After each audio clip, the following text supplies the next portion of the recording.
Hi, welcome to CSR centre. CSR centre online training में आप सबका स्वागत है। आपने अब तक हमारे चैनल को सब्सक्राइब नहीं किया है तो प्लीज सब्सक्राइब कीजिए और बेल आइकन पे क्लिक कीजिए ताकि हमारे चैनल में आने वाली हर एक वीडियो की नोटिफिकेशन आपको मिल सके। आज हम सीखेंगे कॉस्ट सेंटर्स, कॉस्ट कैटेगरी और कॉस्ट सेंटर क्लास की क्रिएशन कैसे करनी है।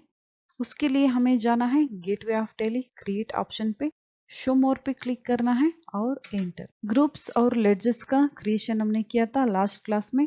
आज हम सीखेंगे कॉस्ट कैटेगरी, कॉस्ट सेंटर और कॉस्ट सेंटर क्लास के बारे में। पहले हमें ये जानना जरूरी है इन सब का मतलब क्या है, बाद में हम इसकी क्रिएशन करेंगे। कॉस्ट सेंटर जो होते हैं छोटे मोटे कंपनी में एक ऑफिस रहता है, अकाउंटिंग डिपार्टमेंट। वो सारा काम वही लोग संभालते हैं, जो अकाउंट्स देखते हैं, एक या दो तीन लोग, वही लोग कंपनी का सारा काम संभालते हैं। वो सेल्स हो या परचेस हो, डिस्पैच हो, मार्केटिंग हो या वर्कर्स को सैलरी देना हो, अटेंडेंस हो, टैक्स पे करना हो, इन सभी काम को वो दो तीन लोग होते हैं वही देखते हैं। लेकिन बड़े बड़े कंपनी में क्या होते हैं, हर एक डिपार्टमेंट की देखभाल करने के लिए अलग अलग लोग होते हैं। एग्जाम्पल, कोई मैन्युफैक्चरिंग कंपनी है तो वहाँ परचेस डिपार्टमेंट अलग रहता है, सेल्स डिपार्टमेंट अलग रहता है, और प्रोडक्शन जो मैन्युफैक्चर होते हैं गुड्स, उसकी प्रोडक्शन डिपार्टमेंट अलग रहती है।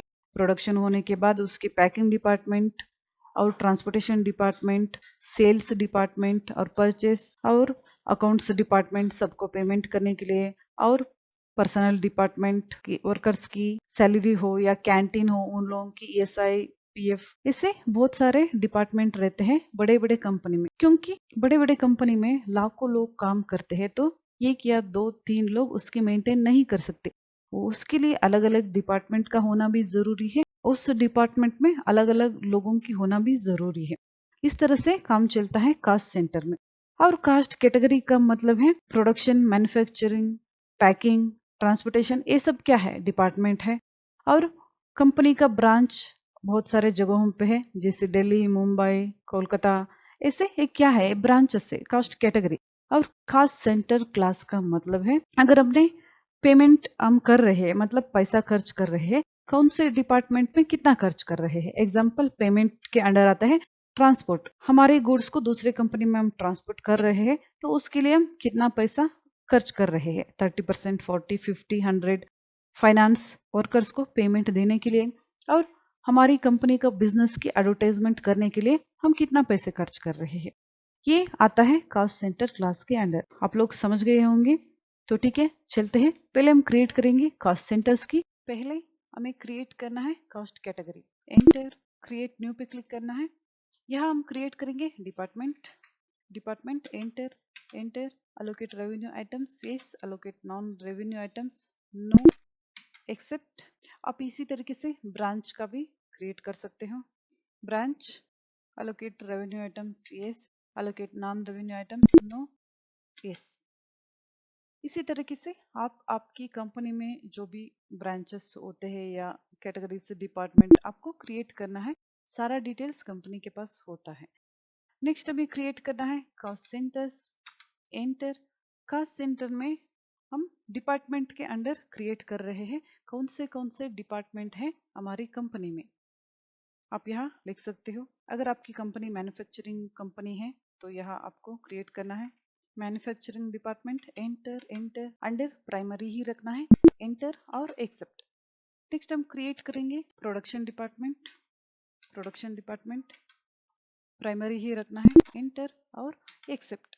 नेक्स्ट पैकिंग, कोई प्रोडक्ट मैन्युफैक्चर होने के बाद उसको पैकिंग करके उसको सेल करना भी जरूरी है ना, पैकिंग डिपार्टमेंट, यस। और यहाँ सेल्स डिपार्टमेंट, सेल्स डिपार्टमेंट। इसी तरीके से आप क्रिएट कर सकते हो आपकी कंपनी में कौन से डिपार्टमेंट काम करते हैं। Production department, manufacturing, packing, transportation, salary department, purchase, sales, accounts department, personnel department, canteen department. अगर वर्कर्स को हम खाना प्रोवाइड करते हैं तो वर्कर्स की ट्रांसपोर्टेशन अलग होती है, हमारी गुड्स की ट्रांसपोर्टेशन अलग होती है। हमारे ब्रांचेस, उसकी मेंटेनेंस करना, हाउस कीपिंग, सिक्योरिटी गार्ड, इस तरीके से बहुत सारे डिपार्टमेंट्स होते हैं, उसको आपको यहाँ क्रिएट करना है कॉस्ट सेंटर और कॉस्ट कैटेगरी में। ठीक है, आप लोग समझ गए होंगे। अब नेक्स्ट हम क्रिएट करेंगे कॉस्ट सेंटर क्लास की। स्किप करते हैं। कॉस्ट सेंटर क्लास, यहाँ हमें क्या क्रिएट करना है? पहले हम क्रिएट करेंगे पेमेंट। Payment enter. यहाँ क्या सिलेक्ट करना है हमें? डिपार्टमेंट। यहाँ आप सिलेक्ट कीजिए कौन से डिपार्टमेंट पे कितना पैसे खर्च कर रहे हो। मैन्युफैक्चरिंग डिपार्टमेंट मैंने 50% डाल दिया, और पैकिंग 10% डाल दिया मैंने, और प्रोडक्शन 30%, और sales 10%। Next end of list. आप इसी तरीके से ब्रांच को आप क्रिएट कर सकते हो। कौन से जगह पे आपकी ब्रांचेस है? मंगलोर, बेंगलोर, यहाँ आएगा आपका ब्रांच। और नीचे कौन से जगह पे आपका ब्रांचेस है? बेंगलोर पे, मंगलोर पे, मुंबई, कोलकाता, देहरादून, इस तरीके से प्लेस का नाम यहाँ आएगा।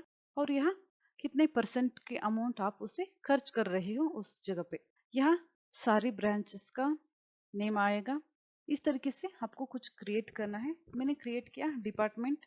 डिपार्टमेंट के under manufacturing, packing, production, sales में हम कितने परसेंटेज के पैसे खर्च कर रहे हैं या इन्वेस्ट कर रहे हैं, आप लोग समझ गए होंगे। चलिए और एक क्रिएट करके दिखा देती हूँ मैं। ब्रांचेस की एंटर करना है और एक्सेप्ट, ये सेव हो गया। नेक्स्ट हम सेंटर पे जाएंगे।